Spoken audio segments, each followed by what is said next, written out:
Hey guys, Cainebourne back with the Elder Scrolls Online. Today I want to talk a little bit about alchemy in the Elder Scrolls Online, as it was requested by someone in the comments in the last video as the next thing that I should cover, but it does go really well with what I've just covered, which was provisioning, as obviously you want to have those food buffs or drink buffs running all the time, but a nice little thing to kind of enhance that is to then be using potions and then poisons to increase your effectiveness in combat. This is a particularly useful skill set in PvP. The main crux of this being there is a skill called Medicinal Use, which allows your potions to last up to 30% longer when you max it out. So that is the ultimate goal. Everybody should have medicinal use to increase the length or duration of their potions and poisons and things like that. But if you want to obviously become a maker, you're obviously going to be able to make a little bit of money selling them, and you'll be able to get these consumables for considerably cheaper. So alchemy in ESO is used to create potions. These potions can replenish resources, they can grant temporary immunities, they can do cool stuff like invisibility and increase your movement speed. And basically all of these potions are generally water-based, or they'll call it like a solvent. And the point of that is basically to create a drinkable potion using purified waters. Poisons, on the other hand, are applied to your weapons, so they're a thicker, basically like an oil coating that is going to go on your weapons and stick to them. And they are used to deal damage, obviously, or drain resources, or basically put debilitating status effects on your enemies. And they can be used at the same time, so you can be running a potion at the same time as you're using a poison. And these things, if you use them effectively, they're really going to enhance your character and make them much more effective in combat, as I mentioned, particularly in PvP. So this is definitely something that you guys want to take a look at and get involved in. Creating a potion or a poison pretty much requires that you have at least 2 reagents that share a common effect. A quick example of that is like Blessed Thistle and Columbine. They provide the restore stamina property. So if you use both of those together to create a potion, it will create a potion that restores your stamina. Each reagent has 4 properties which it can contribute to potions or poisons. Those properties aren't known, so you have to basically experiment. There are lists out there, but I don't want to take away all the fun. I mean, if you guys really ask for something like that, I can show you, but you can find that information pretty easily online. There's not that many possibilities, so you're definitely going to have a very good chance at discovering the correct things. You might want to go ahead and just do a lot of experimentation initially, because you get a boost to your inspiration, your crafting inspiration, or the rate at which you level if you figure out a bunch of these different things. There's roughly 26 reagents, probably 56 different potions or so. That information, though, is as of the Dark Brotherhood update. I couldn't really find any good, reliable, clean information that's newer, so I'm sure there's probably some new stuff. The most important thing that you're going to want to think about when you're getting into alchemy is the level of the solvent or the oil. Basically, it's going to go something like 10, 20, 30, 40, 50, and you just need to get up to level 50, and that's it. As you're leveling up that skill, you're going to want to open up the skill tree, and every time it's available, you're going to want to put a point into solvent proficiency, because you want to make the highest level you can. So at first you're making level 10 stuff, then 20, then 30, then 40, and 50. Very similar to provisioning. So that is something that you're going to want to take into account. And like I said, there's about 26 different reagents that I know about. I've just recently gotten into it, so I'm not hugely familiar with all of this. As far as waters go, it'll be clear water, then pristine water, then cleansed water, then filtered water, and that should be more than enough to level you all the way up.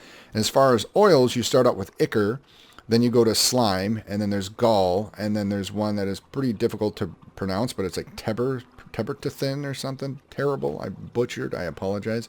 And again, you don't really need to go up much higher than that. If you've got a 10, a 20, a 30, and a 40 level water, that should be sufficient. Like I said, if you focus on unlocking the 4 traits on all 26 reagents first, you'll earn an extra amount of inspiration every time you learn a new reagent. You definitely want to put that point in solvent proficiency each time it's available. That's going to let you level up quicker. Although you do at some point have the ability to use 3 reagents, you're only going to want to use the 2 as you're leveling up, because you're just going to waste resources. And obviously don't use really expensive, fancy reagents, because you're going to want to save those for when you're actually making things that are useful. So as you start to level up, let's take a look first at these different skill points that you can do. So you've got the solvent proficiency, as I mentioned, and that is important to dump points into that as you're leveling up, because you're going to want to make sure you're making the most valuable tier so that you get the EXP quickly. Next, there's Keen Eye for reagents. If you're going to be going out and farming stuff, this is important. What I did was I just pretty much had already got lucky and had a lot of the stuff I needed, and then I went on the merchants and I purchased anything that I did not have. You're going to want to go ahead and do exactly like I showed you in the provisioning video. I don't want to be redundant and make this video longer than it needs to be, so look at that video as well. But it shows you how to check guild merchants. It shows you how to check guilds that you're not in and find those merchants. Very simple, and I can explain it if you have a question about that in the comments.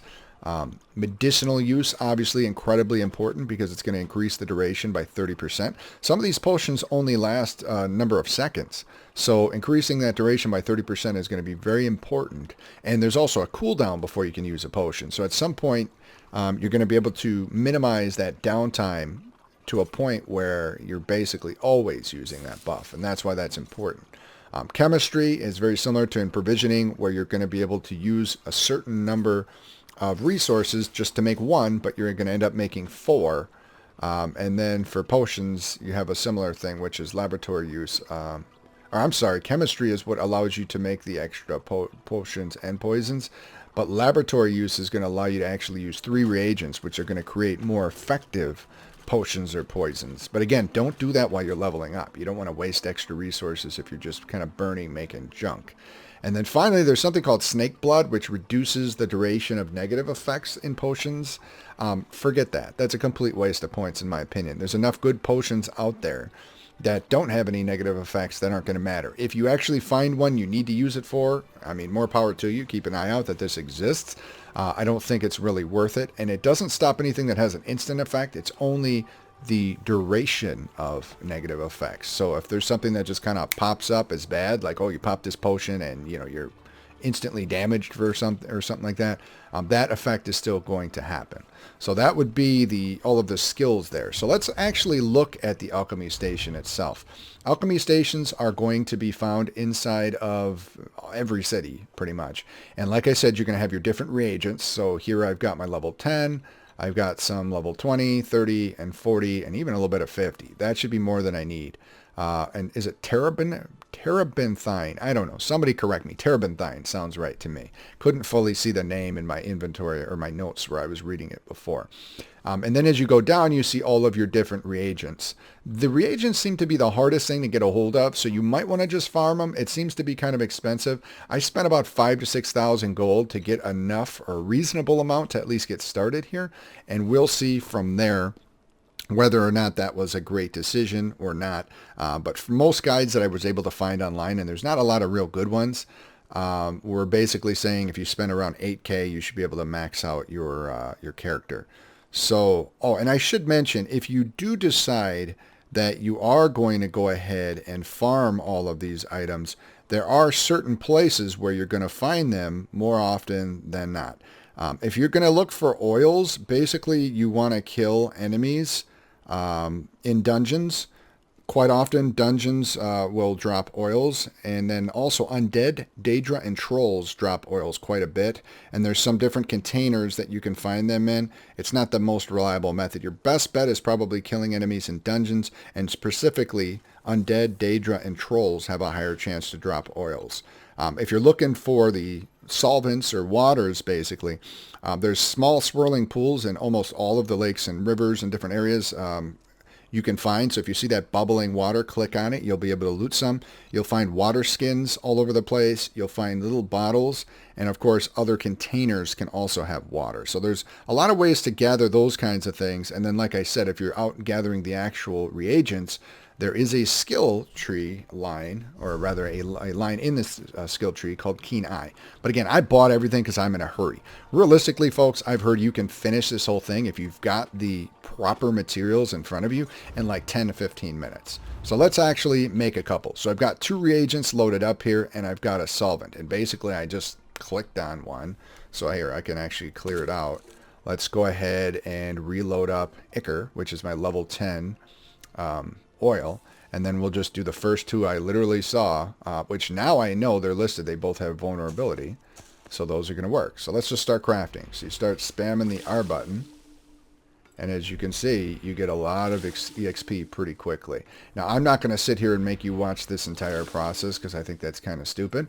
But what I do want to do is get at least to level 10 and see what basically happens or what the process is every 10 tiers of levels. Because that's one thing I regretted leaving out of the provisioning thing. I verbally explained it, but I didn't show it.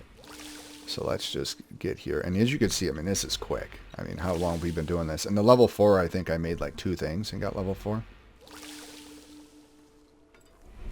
And there are a bunch of apps or add-ons, rather, that you can use for this. I try to do things without add-ons just in case anybody from PlayStation or Xbox is watching. But there's certainly quite a few things. Like with provisioning, there would have been Sous Chef and I don't know. There's a bunch of newer ones that are really good.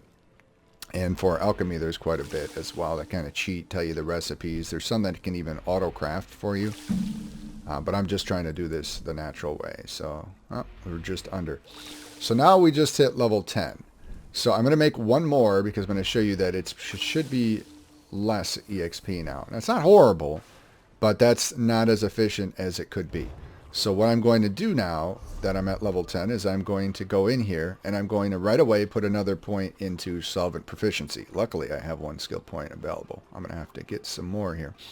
But once I put that point in and hit that upgrade button, now I'm able to make up to level 20 potions and poisons. So hopefully I can just change the solvent. I'm guessing. I haven't done this before.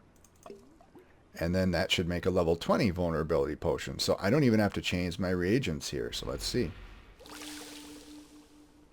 Very easy. So I'm not following my own advice by experimenting with all the different stuff because quite frankly I can't be bothered to do that. I just want to get through this quickly. So as you can see, this is an insanely quick process. And through the magic of video, I think I'll just skip the majority of this. Alright, so we're at level 20, so we're going to go ahead and hop back in our skill tree, and I magically have 3 more skill points. Isn't that wonderful? So we are going to go into alchemy again, and we're going to increase our solvent proficiency. Surprise, surprise. And so now I can make up to level 30, and I should be able to just switch my oil again, and now it's going to be gall. And we just start crafting again. And so now I've hit 30. I'm going to put another point in. But first I wanted to mention I found another combination here. It was basically mud crab shells and mud crab chitin, rather. And what else am I using? And spider eggs. So those seem to be pretty inexpensive and easy to get. I did end up running out of one of the other materials. Hopefully I have enough here to hit 50. If not, we'll have to stop. But we're going to just go ahead, and now that we're level 30, go ahead and put another point into solvent proficiency, and I'll join you again at 40 if we've got enough materials. Alright, so I've made it up to level 40 alchemy, and so far it definitely seems like the mud crab, chitin, and the spider eggs is the least expensive route to go as far as getting materials. I can't stress enough to ask guildmates or friends if they have materials. It's unbelievable how generous and friendly people are in this game. I've spent about 5,500 so far in materials, but I did have a fair amount, not a crazy amount, given to me just by some random people just saying, hey, I've got some spider eggs or I've got some mud crab chitin. So it's pretty cool that when people are willing to help you out a little bit. I would say if you had no friends and were in a rush, you could spend around probably 15k gold to get this done super fast. If you're a savvy consumer and you use TCC and you look around, you could definitely get it done for around probably 8, to 6k. But if you want to just farm it or ask for friends and stuff like that, you can get it done pretty quickly. The process itself is probably about 10 to 15 minutes. It's absolutely ridiculous how quick this is. So as you can see, I'm at level 40. So we're going to go ahead back into crafting and alchemy, and we're going to put another point into solvent proficiency. And now we are able to make the next upgrade of alchemy. And do I even have water to match that? I wonder if I do, or rather oil. I guess I do. I have the pitch bile. Let's give that a try. Alright guys, so we've arrived at our goal. One more maybe 2 should do the trick. 2. And there you have it, level 50 alchemy. So this was pretty darn easy, I have to admit. The one thing I will say that was a pain in the butt a little bit was just getting the materials, understanding the materials that I needed. But to be honest, I pretty much figured out 2 recipes as I was by the seat of my pants. It was basically spider eggs and the chitin here. Let me just pull it up. It was spider eggs and mud crab chitin. That is probably your best bet, and then just having the different oils every 10 levels, just like I said. So you start out with the ichor, then you go up to slime, then you go up to gall, and then you do the terebinthine, and then finally I was using another one which I ran out of, so I went back to terebinthine, and I got it done. I beg, steal, borrow, do whatever you have to do. I mentioned some crafting, or rather gathering methods. Ask in guild. Definitely ask in guild, and don't just ask for a handout. Say, hey, I'm willing to pay. You'd be surprised. Somebody sold me a stack of 100 mud crab chitin at 5 gold per, when on most of these markets it was absolutely absurd how much they were charging. I did notice that in Cainebourne there were some pretty decent prices as well, but honestly, use TTC. Even if you don't use the app in-game, go to the Tamriel Trade Center website and you can type in a search for something and you could see where it's last been seen for a reasonable price. You will save a fortune. But if you have the materials that you need, the actual leveling of this skill literally probably only takes about 10 to 15 minutes. It is unbelievably quick and easy. So we now do have Master Alchemy. So hopefully you guys have a better understanding of why you would want to have alchemy, why it might be beneficial, some of the ways that it works. This isn't an in-depth guide. It was basically just an introduction, and it told you, how to get what you need and how to level this bad boy up. And now I can make potions that are actually important and useful. So hopefully you guys found this video enjoyable and helpful. If you have further questions, ask me. I'm willing to fill them up in the comments. If you want some recommendations of the kind of potions and poisons and things people use, let me know as well. I'll be happy to answer it. Thank you guys so much for watching.